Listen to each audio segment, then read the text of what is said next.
Brought to you by...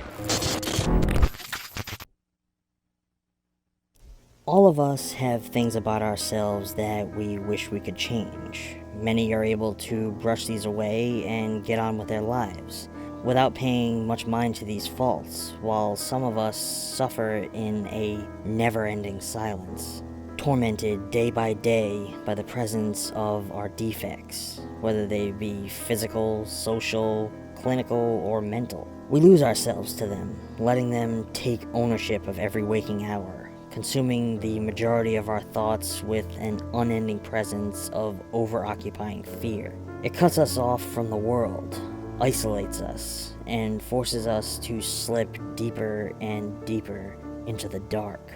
But it's not these faults or fears that is the truly scary part. What is truly frightening for some, after living with this looming shadow for so long, is the notion of being able to live comfortably without them.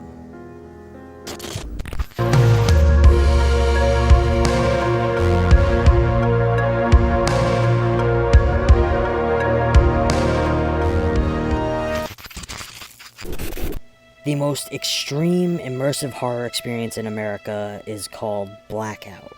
Not for the faint of heart, it is a terrifying psychosexual thrill ride designed to play on our deepest psychological fears. This innovative horror documentary follows a group of strangers whose deeply personal experience with Blackout has brought them all together, developing into an obsession that hijacks their lives and blurs the line between reality and paranoid fantasy, revealing an underbelly of private rituals and personal nightmares. This experience compiles footage that is 100% real and tells the story of our obsession with the darkness inside of ourselves, immersing us into the psychological torment of the Blackout Experiments. There are few experiences such as this one. I hesitate to even call this a documentary. This is an experience that sinks you into the minds of those who have lived it. Its opening moments act as a build-up, slowly ramping up to the horrifying experiences that these people have signed up to endure within the crushing darkness. The filmmakers, in collaboration with real-life participants, do a unique job in exploring the fear, awareness, and tension that each of these people have undergone, while at the same time avoiding the act of explaining exactly what Blackout is, or what occurs within it. We're given brief glimpses, moments of physical and verbal torture that provide just enough insight for us to be mortified by the lengths in which this place is willing to go.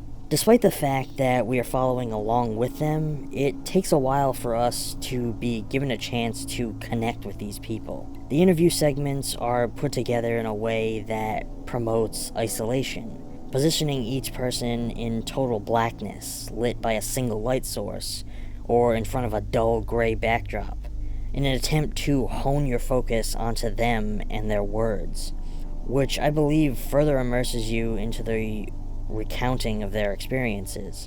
It forces us to indulge into the deeply personal nature of their thoughts, planting us into the mindset that led each of them to such a state where they would find comfort in such a practice. To me, the Blackout Experiments was an exploration of the darker parts of the human psyche, by giving life to the traumas and fears of those who chose to participate. It attempts to create a sort of psychological window by listening to the viewpoints of someone who, at that time, is in the throes of testing their own faults and becoming addicted to a form of extreme duress. Throughout this experience, we are introduced to a group of people who all have survived Blackout, who have since formed their own small community, which in itself further champions their isolation, and who all keep going back to relive their torment again and again, moving up the ranks to undergo greater and greater levels of torture with each session. It becomes clear that the experience of each participant that we are witnessing was building towards a moment of realization, one that not all of them are prepared to understand.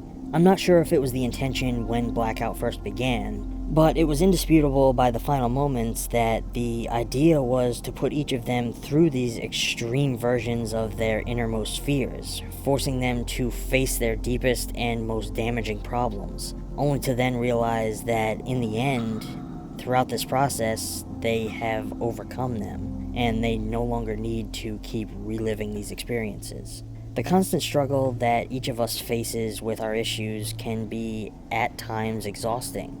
For those who have it much worse, who face psychological damages that have shaped them into the people that they are, this can be like a constant uphill battle.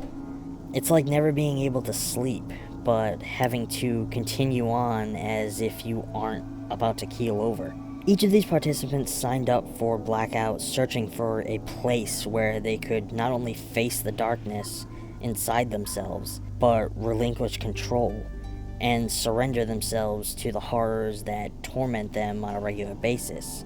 Though I have never experienced it myself, I can imagine that after a lifetime of being weighed down by those feelings, surrendering to them would feel almost like a drug, and you would do anything to keep that feeling as a regular occurrence in your life. In a way, it seems that our protagonists sought out something that would help them cope with their own unique forms of emptiness. Blackout filled that emptiness.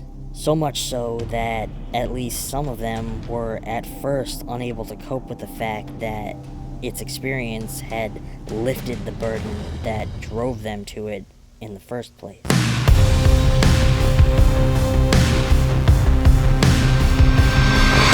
Well, friends, that's going to be all for now. If you enjoyed this video, or you have suggestions for more films that you would like to see covered in the future, let us know down in the comments below. Give this video a thumbs up, subscribe if you aren't already, and click that little bell icon to be notified on all of our future content. If you want to help ETF keep making content, please consider supporting us on Patreon. You don't have to give a lot, every little bit helps us stave off the darkness, and gets you some fun little rewards at the same time. Until next time, stay safe, keep embracing film, and thanks for watching.